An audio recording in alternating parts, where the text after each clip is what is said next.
Bienvenidos sean todos a otro miércoles, ¿verdad? Seguimos estudiando las escrituras.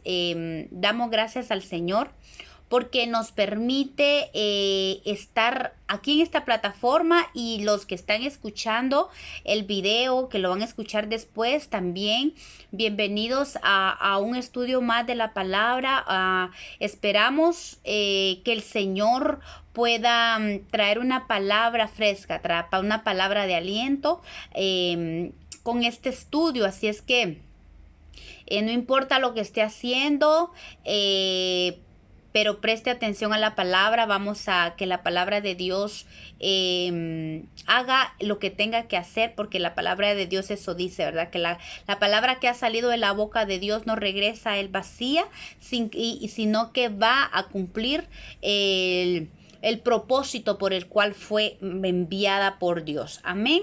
Entonces vamos a empezar con este estudio. Estamos estudiando la armonía de los evangelios y estamos hablando sobre el nacimiento de Jesucristo. La semana pasada vimos la bendición de soñar el sueño de Dios, cuando nosotros hacemos nuestro el sueño de Dios, así como lo hicieron José y María. Ellos llevaban una vida cotidiana, su vida normal, hasta que Dios los hizo meterse en el sueño de Dios. Cuando Dios quiso, llegó el tiempo de que lo sobrenatural se metiera a lo natural, cuando lo celestial se metió a lo terrenal, ¿verdad? Entonces vino Dios y trastocó la vida de José y de María y les cambió la vida. El sueño que tal vez ellos tenían, para ellos cambió, porque ellos empezaron y tomaron el sueño de Dios y lo hicieron suyo para gloria del Señor, porque había un plan superior que tenía que cumplirse. Y entonces José y María entendieron el propósito por el cual estaban en la tierra, ¿verdad? Como muchos de nosotros siempre nos preguntamos cuál es el propósito de nuestra vida. Posiblemente José y María de la misma manera se preguntaban por qué estaban en esta tierra, hasta que Dios se revela a ellos y les revela su plan. Entonces ellos entienden el propósito y entonces deciden que el sueño de Dios sería su sueño, ¿verdad?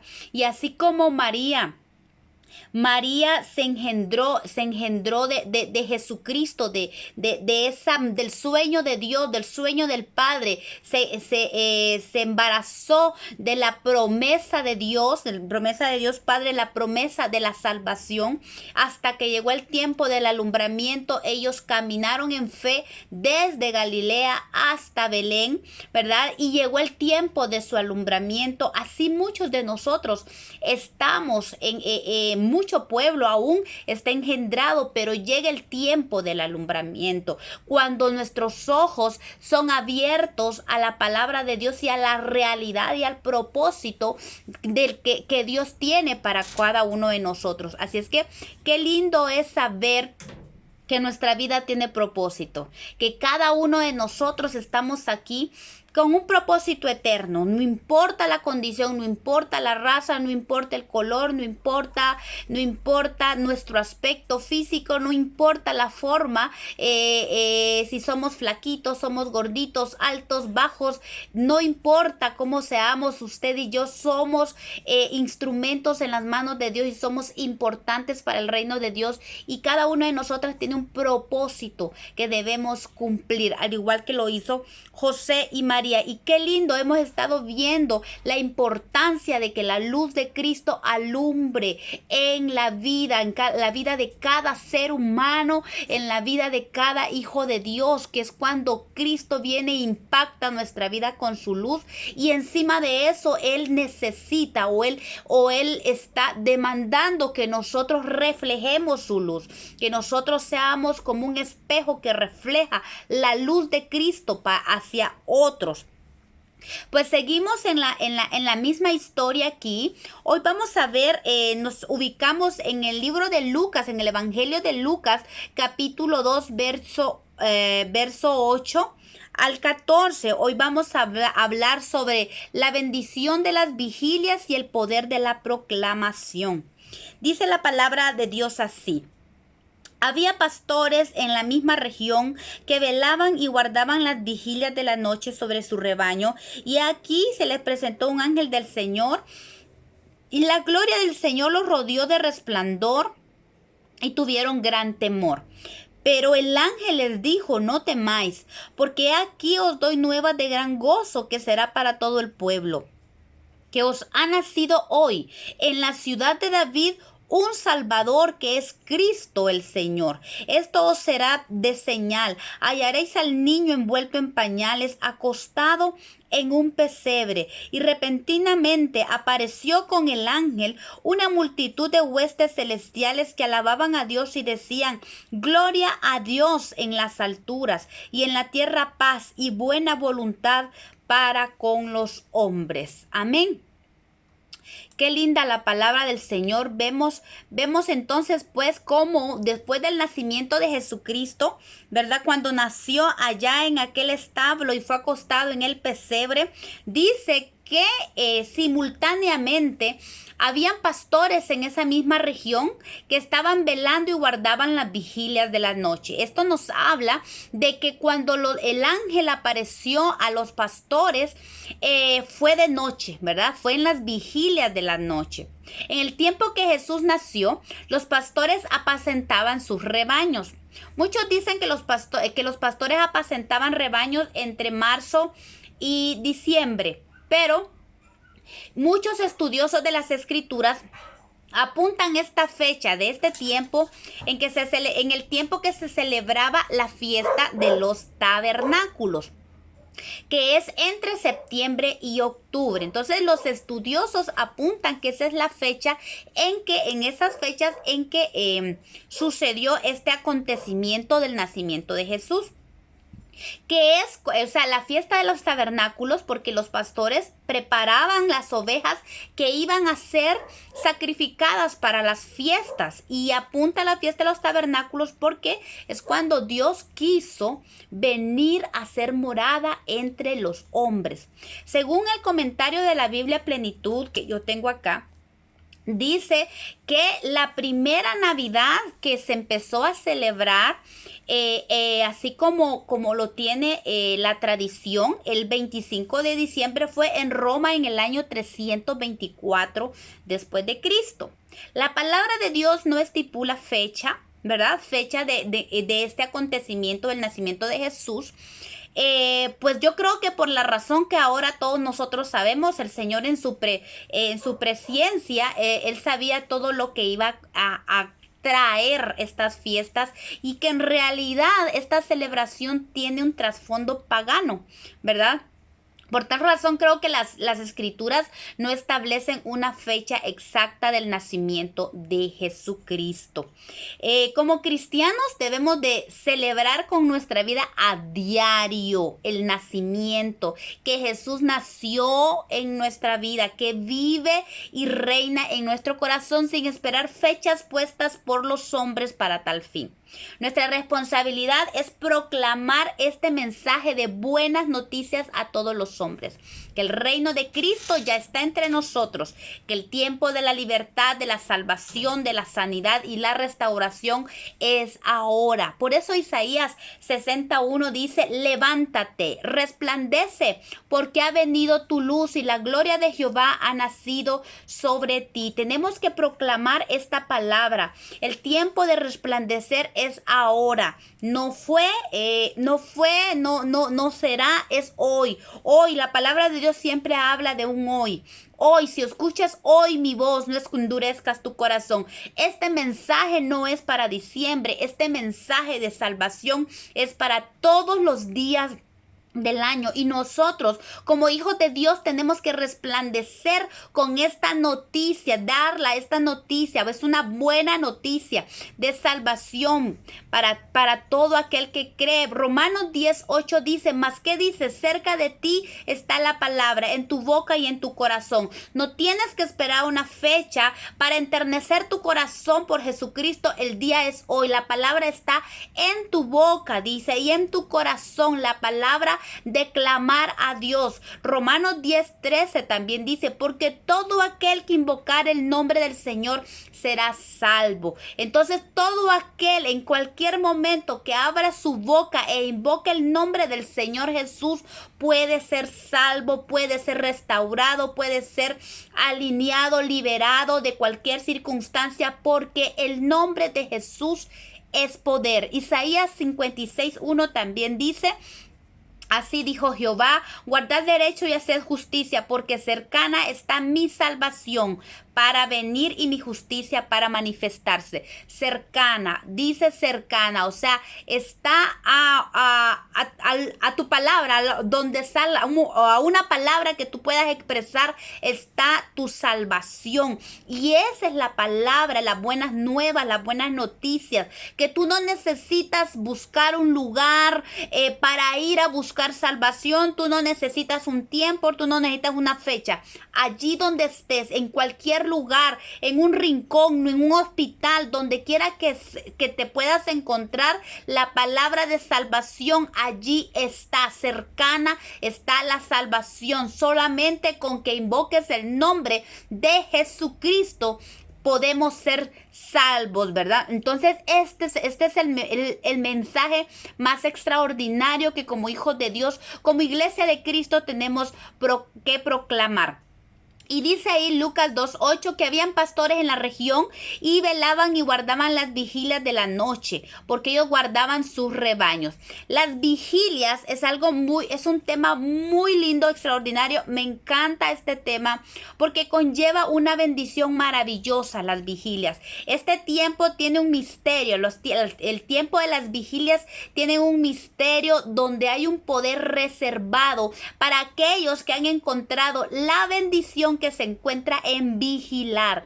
El profeta Jeremías dijo en Lamentaciones 2:19, levántate, da voces en la noche, al comenzar las vigilias, derrama como agua tu corazón ante la presencia del Señor. Alza tus manos a Él, implorando la vida de tus pequeñitos que desfallecen de hambre en las entradas de todas las calles. Entonces, el profeta Jeremías empieza a hablar de la importancia de las vigilias, aun cuando comienzan las vigilias de la noche. La noche, según las escrituras, constaban de 4 vigilias. 4 vigilias. La primera vigilia empieza desde las 6 de la tarde a las 9 de la noche. La segunda vigilia de 9 a 12, la tercera de 12 a 3 y la cuarta vigilia de 3 a 6 de la mañana.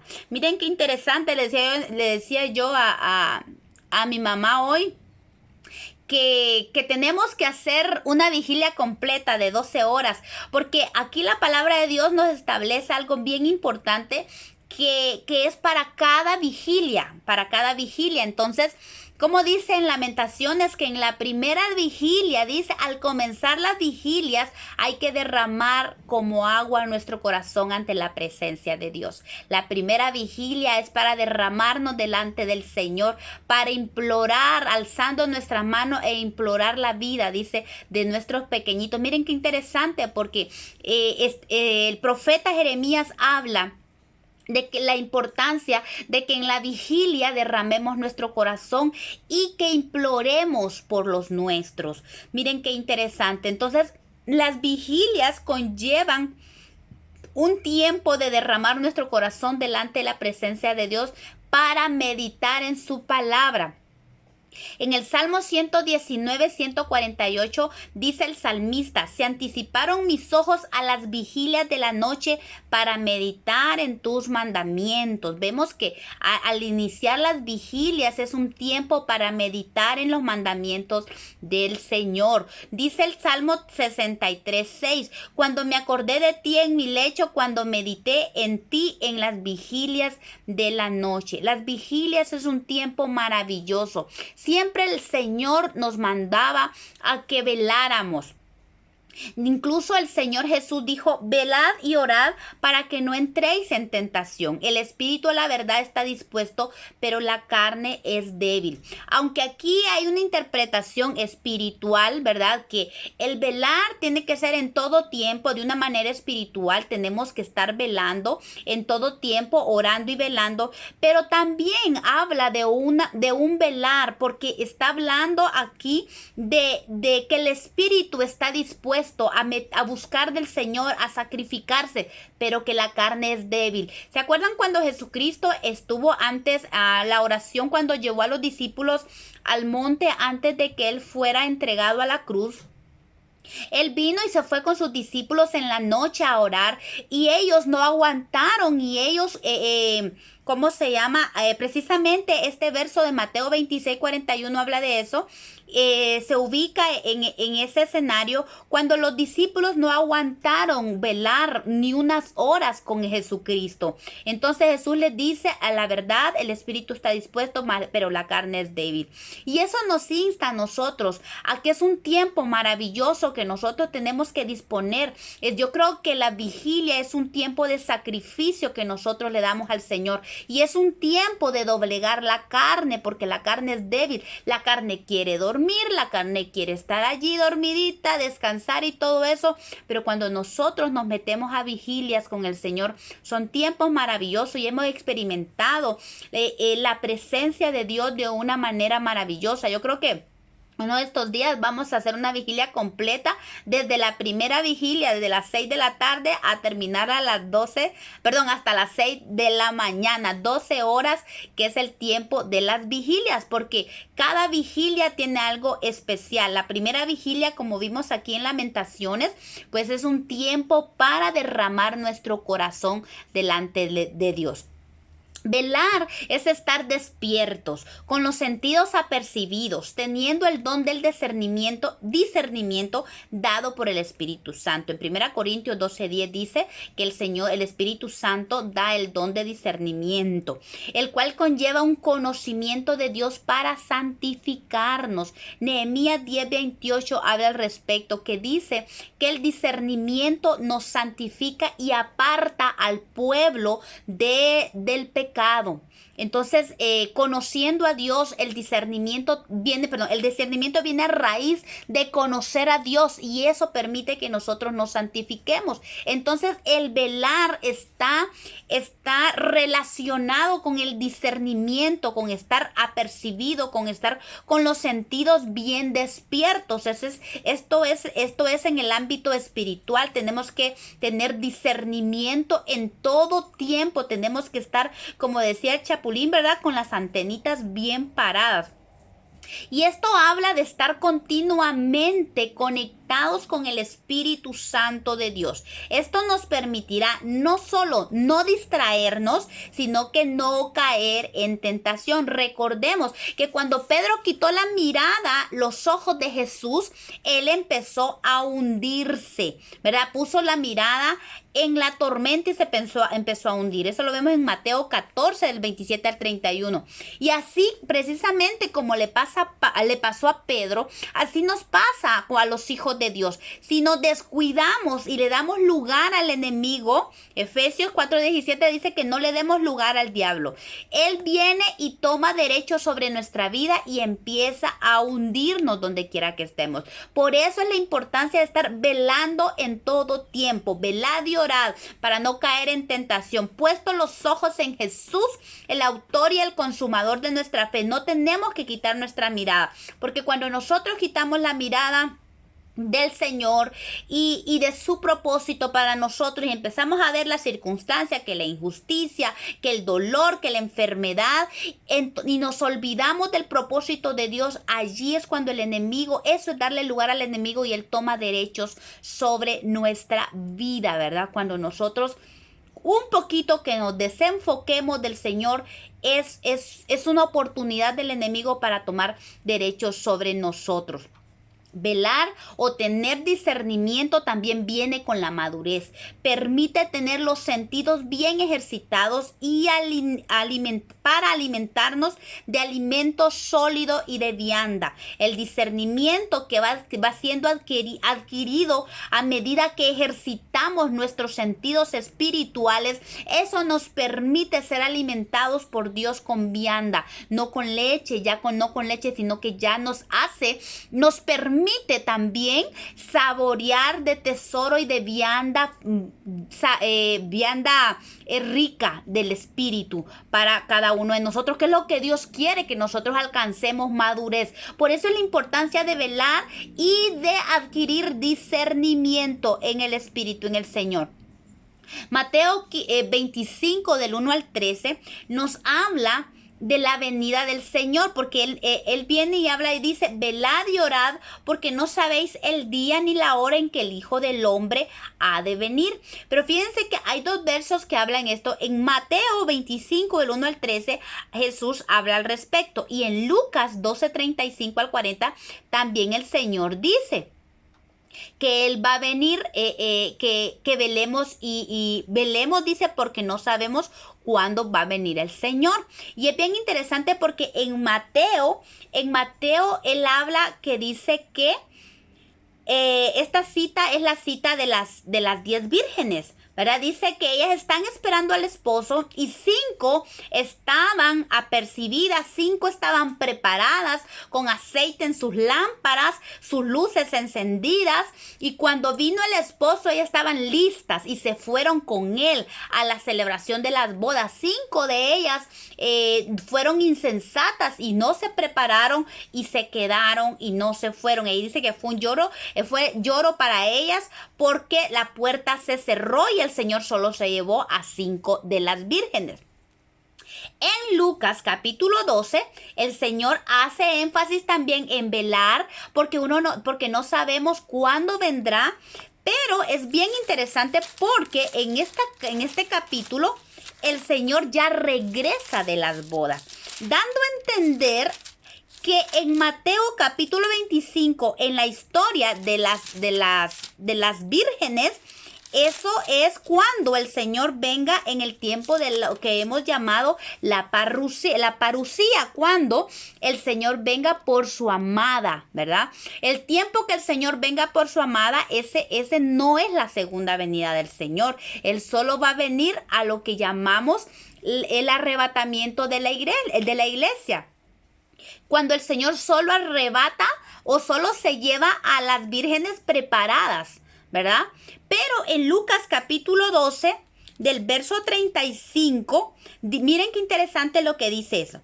Estén ceñidos vuestros lomos y vuestras lámparas encendidas, y vosotros sed semejantes a hombres que aguardan a que su Señor regrese de las bodas, para que cuando llegue y llame, le abran enseguida. Me llama la atención que aquí en Lucas el Señor ya viene de bodas, ya viene de las bodas. Aquí ya está hablando de la segunda venida, cuando el Señor ya viene por su amada. Entonces, con su amada, ya viene con su esposa. Y a esto en Lucas el Señor está hablando de la segunda venida de Cristo, donde dice: todo ojo le verá. En la primera venida, donde el Señor manda velad y orad, le está hablando a la novia que vele y ore y que se prepare, así como las 5 vírgenes sensatas. Pero aquí en Lucas le está hablando a los siervos de él, que estén con las lámparas encendidas, ¿verdad? Él les insta a que estén sus lámparas encendidas, que estén ceñidos sus lomos. ¿Sabe por qué tienen que estar ceñidos sus lomos? Porque estos son tiempos peligrosos. Estos son tiempos donde el resto de la iglesia que no fue novia, que no se preparó, se queda lavando sus vestiduras en la gran tribulación, y tienen que tener sus lomos bien ceñidos, o sea, la verdad, bien agarrados de la verdad, porque son tiempos groseros, tiempos de vida o de muertes, tiempos peligrosísimos. Por eso el Señor le llama que sus lámparas estén encendidas, que estén ceñidos sus lomos, que estén velando y orando. Y esto habla específicamente, y dice el Señor: Y aunque venga en la segunda vigilia y aunque venga en la tercera, si los hallare así, bienaventurados son aquellos siervos. Aquí está hablando de los siervos, no está hablando de su novia. Y es interesante que en esta segunda venida habla que él puede venir en la segunda vigilia o puede venir en la tercera vigilia. Entonces, simbólicamente, esto es bien lindo porque cuando nosotros nos metemos en la segunda y en la tercera vigilia, es un tiempo donde Cristo se manifiesta, donde la presencia de Dios se manifiesta. Si en la primera vigilia es tiempo para derramarse delante del Señor, la segunda y la tercera vigilia son tiempos para esperar la presencia, que se manifieste la presencia de Dios en nuestra vida. Y esto es que a mí en lo particular, hermanas, miren, me llena de gozo, me encanta meditar en lo que traen las vigilias y me hace recordar algunas de aquellas historias que se encuentran en la palabra de Dios y que se dan en las vigilias. O sea, es un tiempo tan especial y yo les invito, y la verdad es un tiempo para recordar la importancia de lo que son las vigilias para los hijos de Dios. Son tiempo para derramarse delante de Dios por los nuestros, como dice Lamentaciones. Son tiempos en la segunda y tercera vigilia donde se manifiesta Cristo en nosotros, en su presencia. Y en la cuarta vigilia es un tiempo maravilloso donde se desata el poder de Dios. Y me encanta recordar. Solo voy a tomar 3 ejemplos. Hay muchas cosas maravillosas para recordar lo que pasa en la cuarta vigilia. Pero es importante, que me da la impresión que desde la primera vigilia, desde las 6 de la tarde, es una preparación hasta la cuarta vigilia. Si se dan cuenta, en la primera vigilia nos derramamos delante de Dios, derramamos nuestro corazón. En la segunda y tercera vigilia, la presencia de Dios se manifiesta. Y en la cuarta vigilia, el poder se desata. Esta cuarta vigilia es la vigilia de las 3 de la mañana a las 6, ¿verdad? Es la vigilia, es lo que la Biblia llama en muchos pasajes la vigilia de la mañana. Dios trastornó en este tiempo. Uno de los ejemplos que me encantan es el del Mar Rojo, ¿verdad? Dios trastornó en la cuarta vigilia, trastornó el campamento de los egipcios desde la columna de fuego y nube, cuando cruzaban el Mar Rojo detrás de los israelitas. Eso lo vemos en Éxodo capítulo 14, verso 24. Es una historia maravillosa. Me encanta cómo el Señor trae libertad en la cuarta vigilia. Cuarta vigilia es un tiempo para libertar. Dios pelea por nosotros. Miren qué lindo esto. Dice la palabra de Dios: y aconteció a la vigilia de la mañana, esta es la cuarta vigilia, que Jehová miró el campamento de los egipcios desde la columna de fuego y nube y trastornó el campamento de los egipcios. Y mire, dice, y quitó las ruedas de sus carros y los trastornó gravemente. Entonces los egipcios dijeron: huyamos de delante de Israel, porque Jehová pelea por ellos contra los egipcios. Y Jehová dijo a Moisés: extiende tu mano sobre el mar para que las aguas vuelvan sobre los egipcios, sobre sus carros, sobre sus caballerías. Entonces Moisés extendió su mano, dice, sobre el mar, y cuando amanecía, el mar se volvió en toda su fuerza, y los egipcios, dice, al huir se encontraban con el mar, y Jehová derribó a los egipcios en medio del mar, y volvieron las aguas y cubrieron los carros y la caballería, y todos los egipcios de Faraón que habían entrado tras ellos en el mar, no quedó de ellos ni uno. Miren, esta es una historia preciosa, es maravillosa. A mí me encanta porque no importa, esto nos habla de que no importa que los enemigos se vengan detrás de nosotros, los enemigos que quieren quitar la libertad. Los egipcios representan aquellas cosas del mundo con que muchos cristianos aún ¿estamos luchando o se están luchando? Y es en la cuarta vigilia de la mañana donde se desata el poder de parte de Dios para trastornar a los egipcios. Los egipcios, como les digo, representan esas cosas del mundo, esos deseos del mundo. Si usted está luchando con un deseo del mundo, con algo que lo está trayendo del mundo, que usted sabe que le está estorbando y que viene detrás de usted para quererlo esclavizar, aun cuando Dios ya lo sacó de Egipto, y ellos vienen detrás suyo para quererlo esclavizar como lo hicieron aquí en la historia, es en la cuarta vigilia de la mañana donde el Señor desata de su poder. Y me encanta cómo dijeron los egipcios: huyamos de delante de Israel, porque Jehová pelea por ellos contra los egipcios. Y es interesante cómo el Señor viene y le dice a Moisés: extiende tu vara, extiende tu mano. Esa es la palabra de Dios proclamada por la mañana contra cualquier egipcio que todavía esté fastidiando su vida.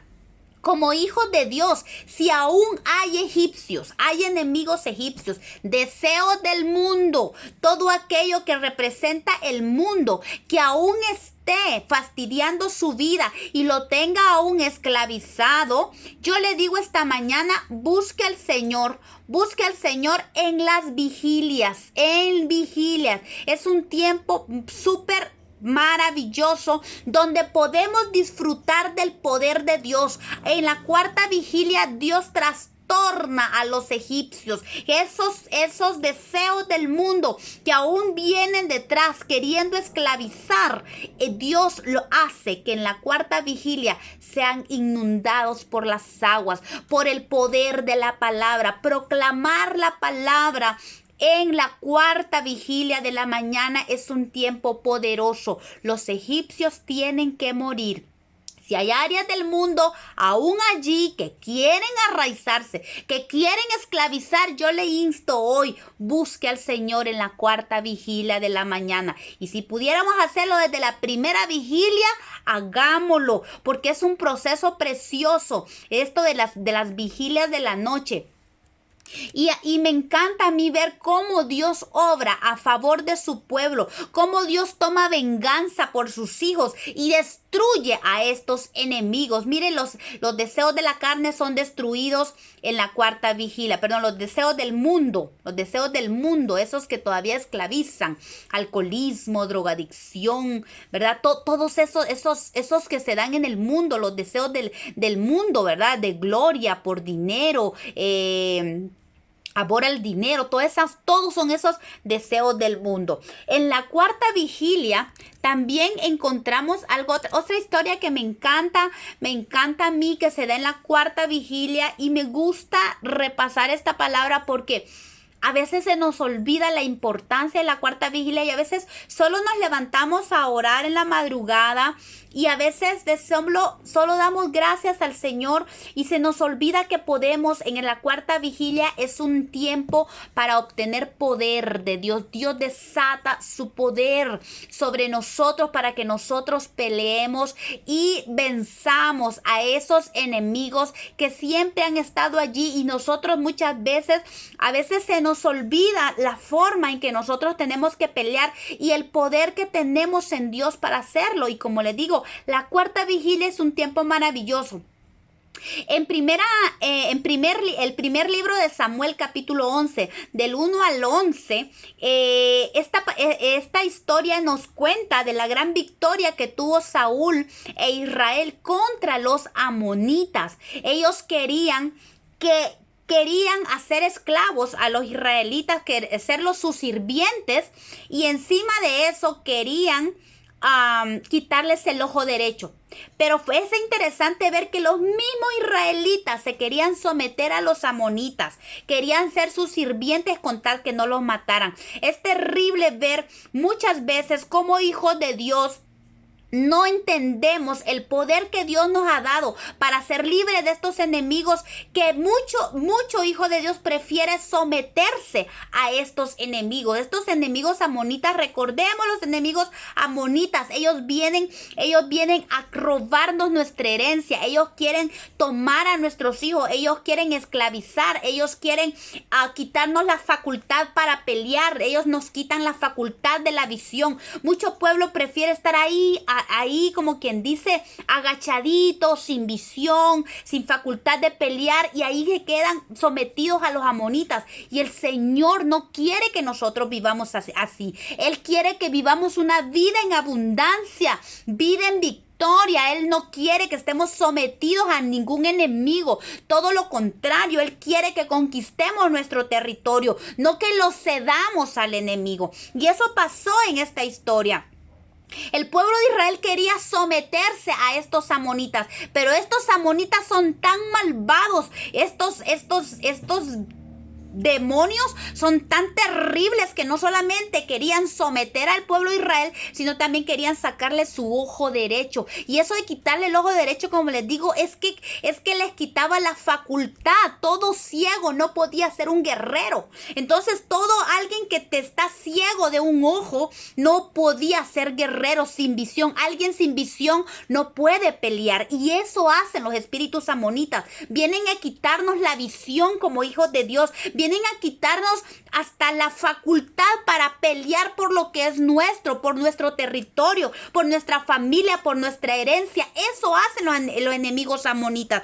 Pero el Señor nos enseña aquí en esta historia la forma en que te podemos vencer a los amonitas. Y dice la palabra de Dios, dice el verso 11, aconteció que al día siguiente dispuso Saúl al pueblo en 3 compañías y entraron en medio del campamento a la 4ª vigilia de la noche.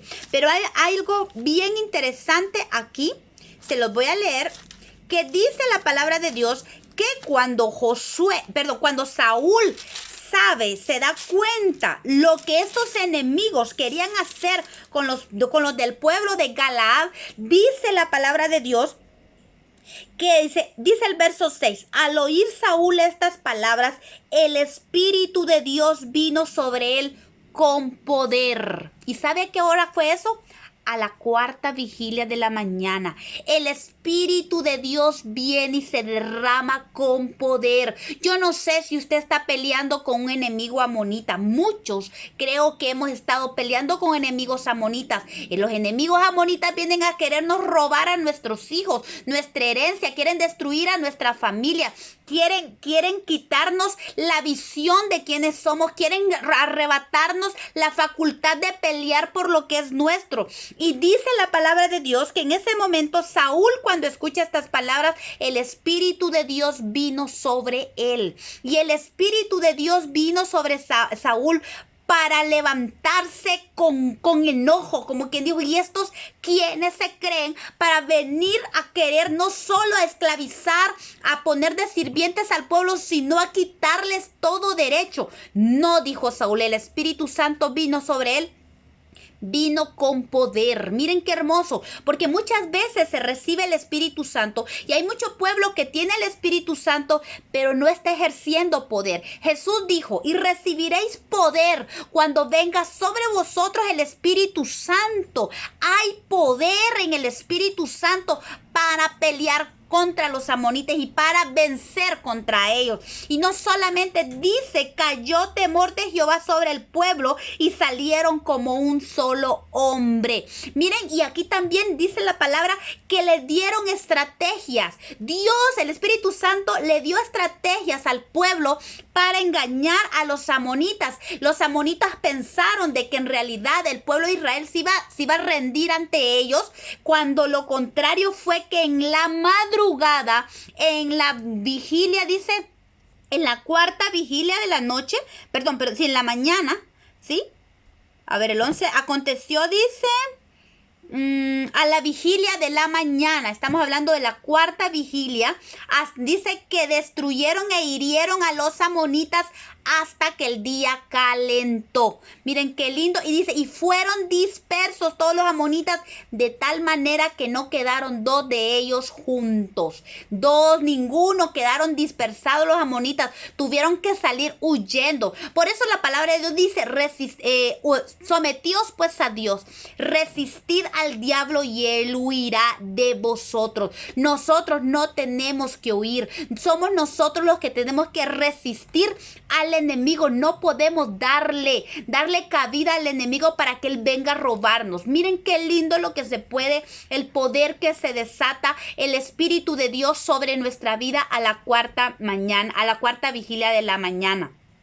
Y ese temor de Jehová que viene sobre nuestra vida, dice que es el temor. Esto es una palabra hebrea que se llama pajad, que significa asombrarse, maravillarse y temblar por el poder de Dios, ante el poder de Dios. Es para no quedarse quieto, tomar ese poder que Dios nos da para destruir a los enemigos. Y otro acontecimiento que yo quisiera mencionar porque me encanta es el que sucedió en la cuarta vigilia cuando Jesús caminó sobre el mar. En Mateo 14:22 y en Marcos capítulo 6:45 habla del mismo acontecimiento.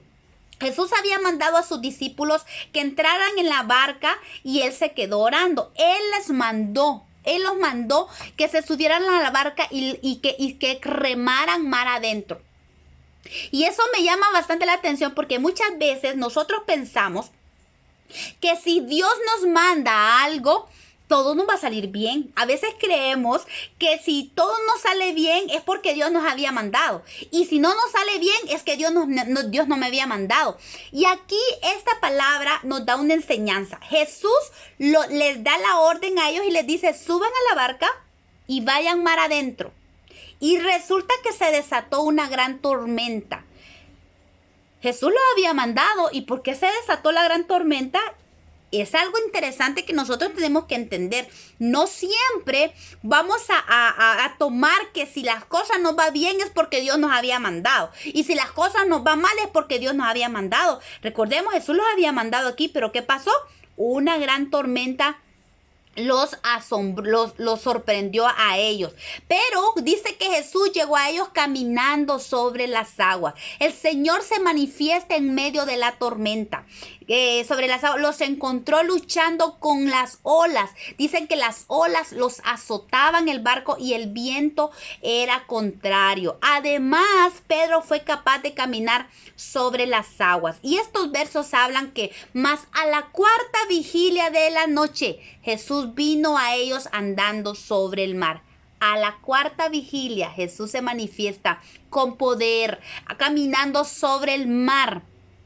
Y dice Marcos dice, y viéndoles remar con gran fatiga, porque el viento les era contrario. Ellos estaban en una lucha espiritual. Aquí esta palabra viento es la palabra ruaj, que significa espíritus contrarios. Estamos hablando de espíritus demoníacos, espíritus de inmundos, espíritus de las tinieblas. Jesús los mandó a una guerra espiritual. Pero ¿sabe qué? El Señor los dejó por un rato, pero Él aparece a la cuarta vigilia caminando sobre el mar y se levanta con poder. Y allí, no solamente el Señor toma la autoridad para decirle a Pedro que camine sobre el mar, sobre las aguas. Pedro fue capaz de caminar sobre las aguas.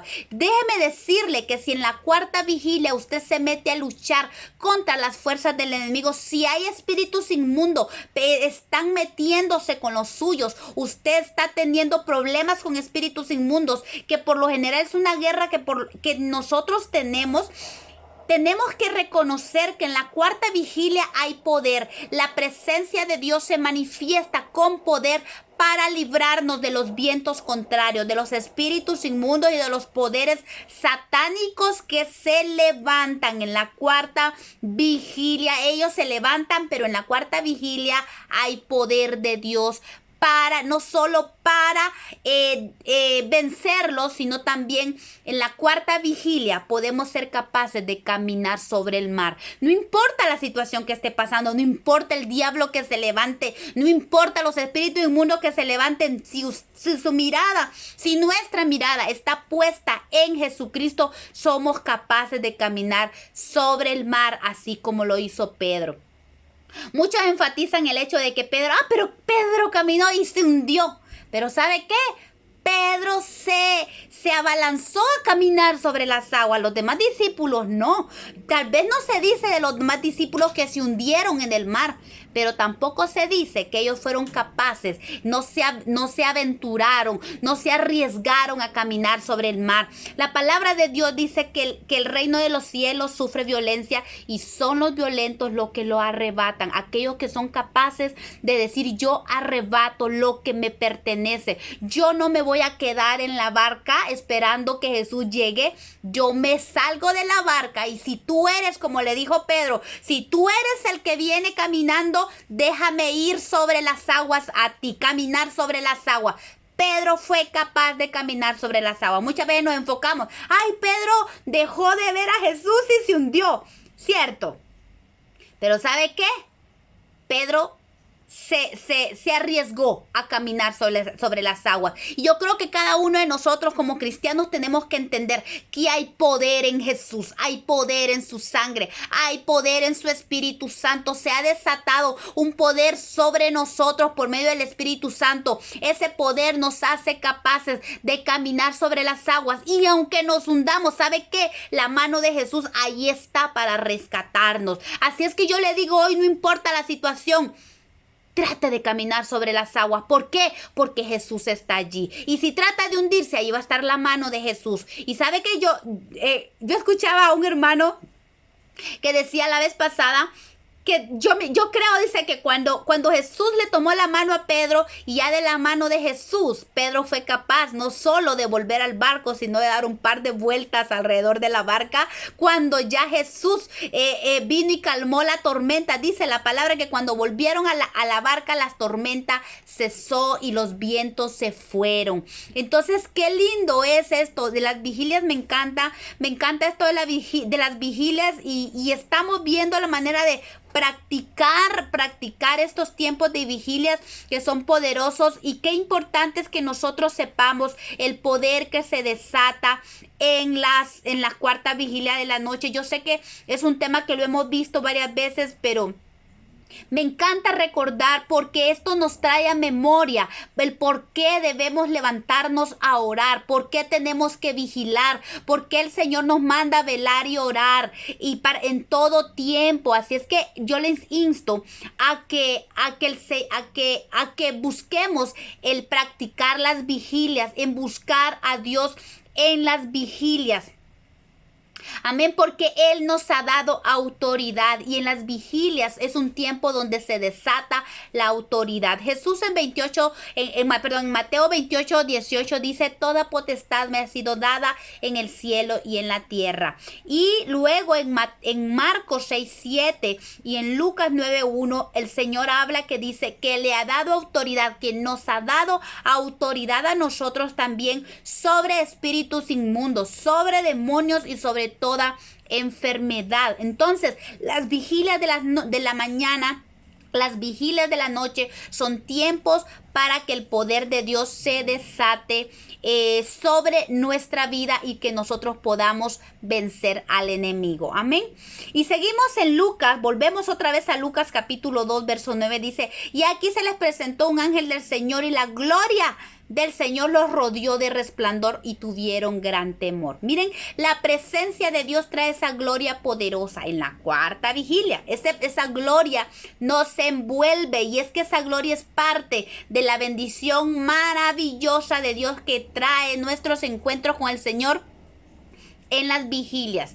Pero para los hijos que conocen su presencia, no debe ser un tiempo de tener temor, como lo hicieron los pastores, ¿verdad? Estos pastores tuvieron temor Y esta palabra temor es la palabra phobos, que significa miedo, alarma o susto. Esto debe para los hijos de Dios que conocemos la presencia de Dios, que tenemos que estar asociados o acostumbrados a su presencia. Cuando se presente la gloria de Dios envolviéndonos, no debe traer miedo a nosotros, susto, sino más bien gozo. Como dijo el ángel, no temáis, no tengan temor, ¿verdad? El ángel le dice, no temáis porque aquí os doy nuevas de gran gozo. El ángel manda a no temer. La presencia de Dios es para no temer, no tener miedo, sino para gozarnos que la gloria de Dios se manifiesta en esas vigilias del Señor. Y aquí empezamos a hablar sobre la importancia y el poder de la proclamación de Dios. El ángel les dijo, no temáis, porque aquí os doy nuevas de gran gozo, que será para todo el pueblo, que os ha nacido hoy en la ciudad de David un Salvador, que es Cristo el Señor. Esto os servirá de señal. Hallaréis al niño envuelto en pañales, acostado en un pesebre. Y esta fue la proclamación más poderosa que el ángel pudo haber hecho, que un ángel hizo. Dar a conocer que había nacido ya el Salvador del mundo. Cristo, el Señor, había nacido y estaba en un establo, en un pesebre, envuelto en pañales.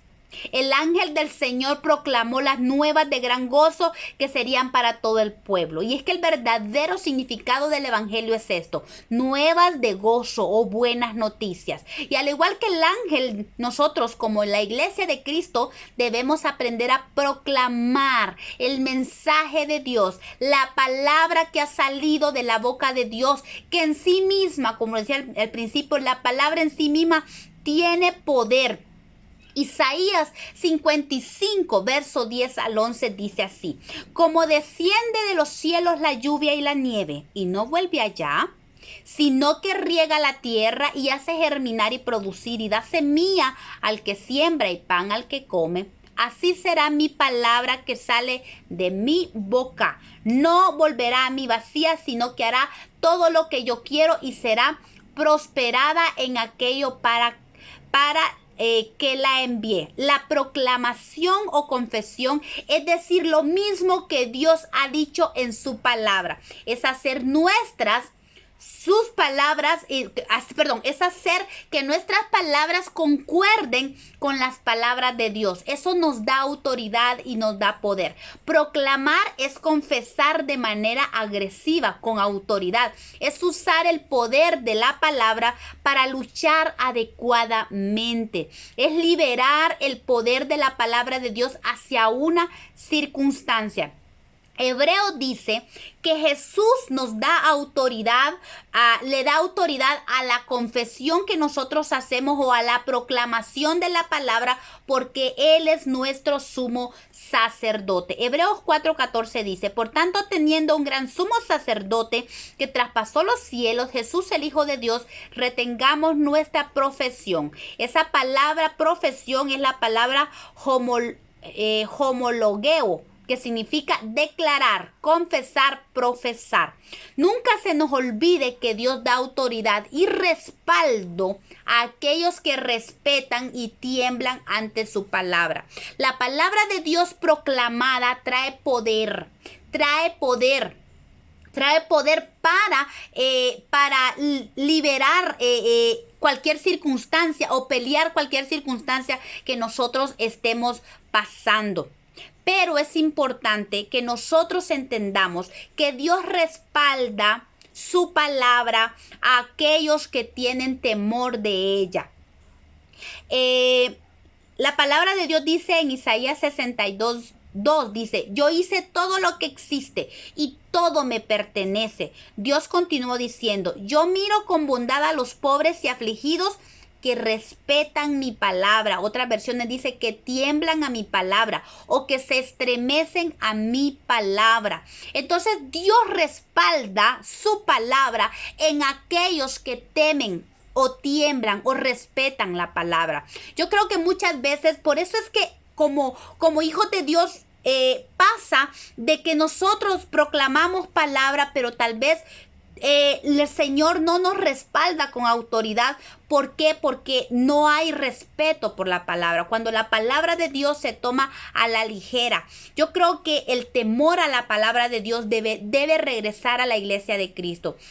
Conocemos tanta palabra de Dios, pero no tenemos respeto por ella, por el temor por ella. Tenemos que tener temor por la palabra de Dios. Cuando nosotros tenemos temor por la palabra de Dios, creemos que es la palabra de Dios y sabemos que no debemos usarla a la ligera, la palabra de Dios. Recordemos el mandamiento de que dice que no tomemos a la ligera, no juréis en vano, tomar en vano la palabra. Es delicado que nosotros no respetemos la palabra de Dios. Dios no respalda a aquellos que no respetan la palabra,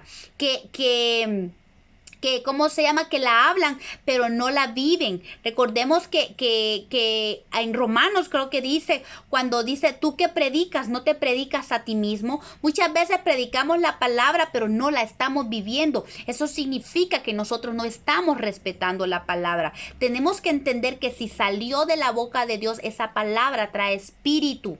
Y es tremendo porque la misma palabra, en el libro de Mateo, el Señor habla, creo que 24 o 14 a 24, dice que la misma palabra nos va a acusar en aquel día del juicio. Dijo el Señor, no soy yo no los voy a juzgar, yo no los juzgo, pero ¿sabe qué? La palabra que han escuchado, esa palabra los va a juzgar a ustedes. Entonces tenemos que entender que este libro parece un libro común, pero no lo es. Es la palabra, es el aliento de Dios, es el ruaj de Dios que salió de su boca y tiene poder. No regresa al Señor vacía, tiene que dar fruto. Hay poder en esta palabra. Por eso es que nosotros tenemos que temblar ante esta palabra para poder usarla con autoridad.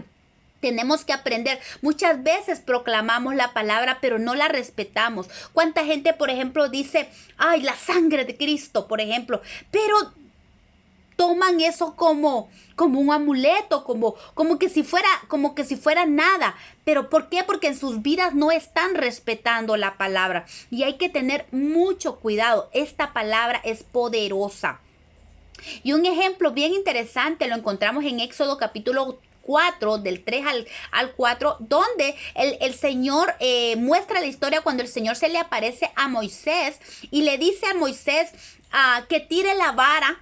Y dice que al suelo, y cuando él tira su vara de pastor, esta vara se convirtió en serpiente. Y vemos ahí cómo dice la palabra que Moisés tuvo temor de ella. La vara de Moisés representaba la palabra y la autoridad que Dios le había dado para ir a rescatar a su pueblo, para ir a liberar a su pueblo. Y dice aquí la historia que Moisés tuvo temor de ella. Y cuando vino el Señor le dijo, tómala por la cola. Y entonces vino y Moisés extendió su mano y tuvo que tener coraje para tomar esa vara al que era una serpiente, tomarla por la cola. Y vemos cómo después el Señor le dice que esa misma vara, cuando Moisés la extendió, era con autoridad y tenía poder. Con esa misma vara Moisés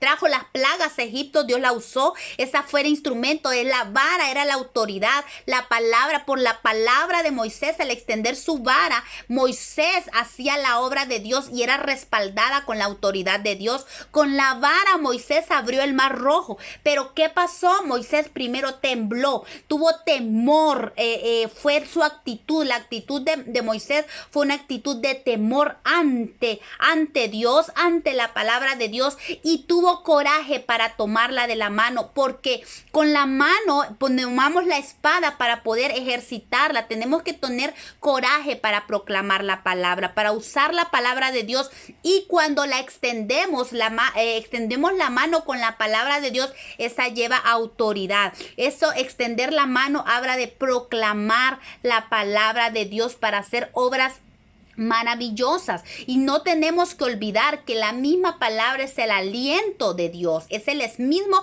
espíritu de Dios. Salmo 33 33:6 dice: por la palabra de Jehová fueron hechos los cielos, y todo el ejército de ellos por el aliento, por el ruaj, por el espíritu de su boca. La palabra unida al espíritu, ¿verdad? Ese es el poder y la autoridad.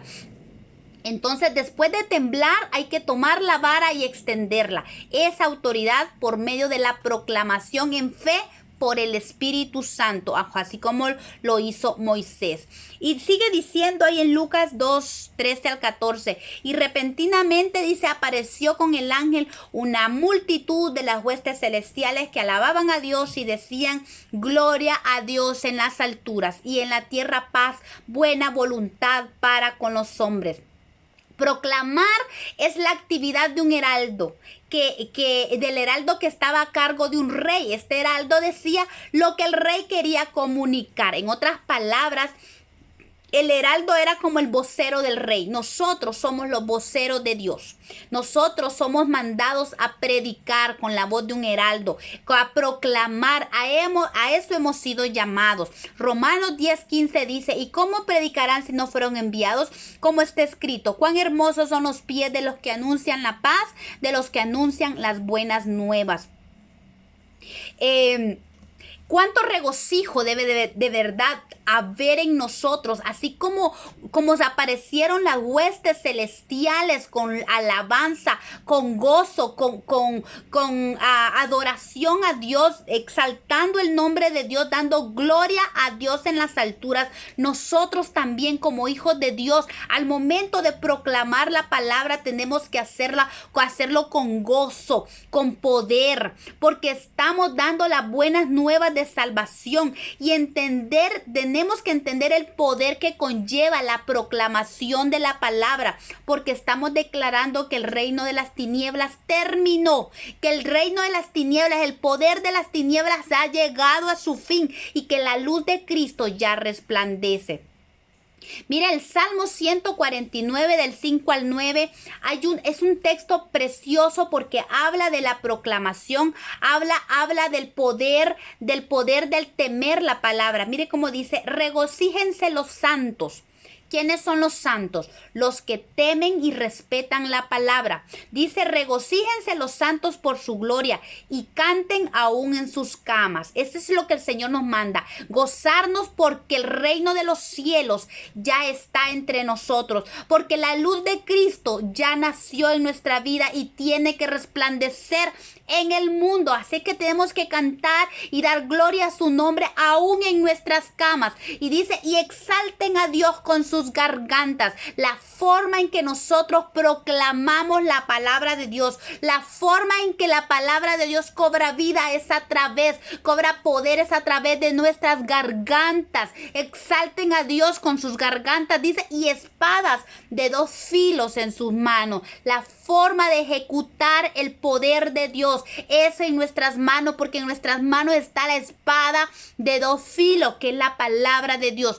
¿Para qué quiere el Señor? Que proclamemos su palabra, que empuñemos la espada de 2 filos para ejecutar venganza entre las naciones y castigo entre los pueblos, para aprisionar a sus reyes con grillos y a sus nobles con cadenas de hierro. Esto nos habla de un poder de ejecutar, del poder de la proclamación de la palabra, que es para ejecutar venganza y para aprisionar a los reyes. Y estamos hablando de huestes, de principados, de potestades. El Señor nos ha dado la autoridad por medio de la proclamación de su palabra y de saberla empuñar, ¿verdad?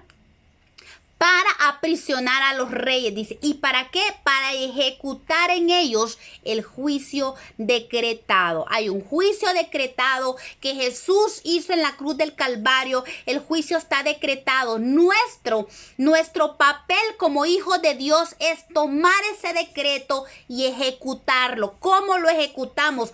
proclamando su palabra. No se trata de que nosotros empecemos a decretar a diestra y a siniestra palabras nuestras. Se trata de proclamar lo que ya fue proclamado por Dios en su palabra. Nosotros no tenemos que inventarnos nada. Nosotros no tenemos que inventarnos decretos. Cuando nosotros proclamemos la palabra, tiene que ser los decretos que Dios ya dijo, los decretos que ya están en su palabra, los juicios decretados, escritos en esta palabra. Cuando nosotros tomamos esta palabra, la proclamamos con poder, ejecutamos los juicios de Dios contra el enemigo. Este es el poder que hay en la palabra, en la proclamación de la palabra. Cuando nosotros agarramos esta palabra, la creemos, la tememos esta palabra, la vivimos y la tomamos para nosotros. Por ejemplo, cuando uno dice no moriré, sino que viviré y contaré las obras de Jehová, pero usted lo cree y está en medio de esa situación y usted lo proclama y dice no moriré. Dice el Salmo 118, no moriré, sino que viviré y contaré las obras de Jehová. Para este tiempo estoy aquí. Cuando usted proclama lo que Mardoqueo le dijo a la reina Esther, que tú sabes si para este tiempo Dios te hizo vivir. Nosotros tomamos esa palabra y decimos, para este tiempo Dios me hizo vivir. Eso es proclamar la palabra. Ya decretos que están aquí. Usted no necesita inventarse decretos. Lea la palabra y proclame, porque cuando usted proclama los decretos que salieron del aliento, de la boca de Dios, esos son los que traen autoridad. Y ante esas proclamas, ante esa proclamación de la palabra de Dios, es que el enemigo tiembla. Y hemos visto testimonios de lo maravilloso que es proclamar la palabra de Dios, proclamar, hacer nuestra la palabra, porque en sí la palabra tiene poder, solo ella misma tiene poder. Pero cuando nosotros, como lo hacemos como Moisés, tememos a esa palabra, la tomamos y ejecutamos ese poder que tiene esa palabra, hermanos y hermanas, de verdad es un tiempo maravilloso, es la forma en que podemos vencer al enemigo y salir más que vencedores. Así como los ángeles proclamaron esa palabra y alabaron a Dios en medio de esa vigilia de las noches, nosotros también tenemos que aprender a disfrutar esas vigilias y a entender el poder de la proclamación en tiempo de vigilia y en tiempo espiritual, de velar en todo tiempo, proclamando la palabra del Señor con nuestra vida y con nuestros labios, como dice aquí el Salmo, con nuestras gargantas, porque para eso el Señor nos dio gargantas y nos dio esa lengua maravillosa que usted y yo tenemos para gloria de su nombre. Así es que esta palabra es para ti. Tal vez ya habías escuchado, tal vez el Señor te refresca hoy, pero yo sé que hay alguien que necesitaba escuchar esta palabra, necesitaba entender formas, maneras, cómo vencer a los enemigos, y hoy el Señor nos ha enseñado o nos recuerda la forma en que tenemos que volver a las vigilias, tenemos que volver al velar y orar, a no cesar de velar y orar. Son tiempos peligrosos, así es que el Señor nos recuerda, volvamos a las vigilias, volvamos a la adoración, volvamos a la oración, volvamos a la alabanza, porque Dios anhela que su pueblo se levante con poder, proclamando su palabra. Así es que yo te animo hoy, hermano, yo les animo, mis queridos hermanos, que proclamemos esta palabra, leamos esta palabra a diario, alimentémonos de ella y aprendamos a tomar estos decretos que están aquí, ya los juicios que están decretados, a tomarlas para que los ejecutemos. No permita que enemigos egipcios, no permita que enemigos amonitas, todos los cananeos, todos esos enemigos de nuestra alma, de nuestro territorio, que se quieren venir a entronar en nuestra vida, no lo permitamos. Aprendamos a proclamar esta palabra de Dios. Y yo le animo, levántese hoy. No importa lo que esté pasando, usted puede caminar caminar sobre las aguas. Anímese, se ha aventado como fue Pedro. Anímese y camine sobre las aguas porque sabe que no está solo. Jesús está con usted y usted puede caminar sobre las aguas. No importa esa situación, aunque sienta usted que se hunda, le puede caminar. Agárrese de la mano de Dios y camine sobre las aguas porque Dios está con usted. Así es que ánimo, vamos a levantarnos con el poder y la autoridad de la palabra para vencer al enemigo, para vencer toda circunstancia, toda tormenta, todo viento, toda ola que golpee. Dios es fiel y está con nosotros esta mañana. Y como dijo Pablo, cercana a tu boca está la palabra de salvación. Todo aquel que proclame el nombre del Señor será salvo. Amén. Dios les bendiga y espero que esta palabra sea de edificación para todos ustedes que han escuchado. Amén. Hasta la próxima.